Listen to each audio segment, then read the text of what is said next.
And now you have yourself a brand new cup pot. So I had a couple of leftover plastic containers, Bear or Kills. A couple different manufacturers make their paint gallons out of plastic.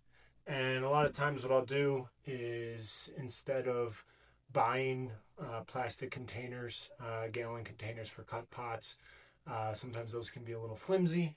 These turn out pretty strong. They're actual paint containers that hold up well.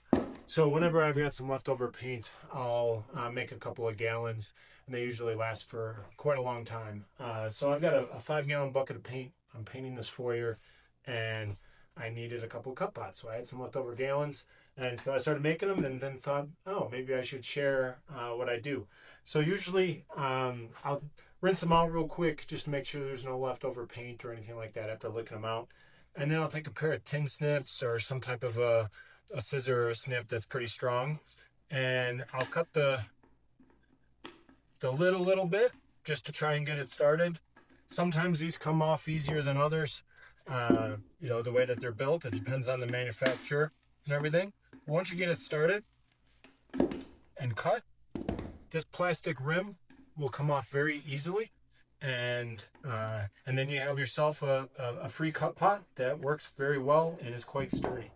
So I have to manipulate it a little bit here, getting it going. See if I can get this popped off to be able to show you. So this is actually an easier one. Pops all the way around. This lid pops off just like that. And now you have yourself a brand new cup pot. These are coated to start, so the paint cleans off very easily from them the first couple of times.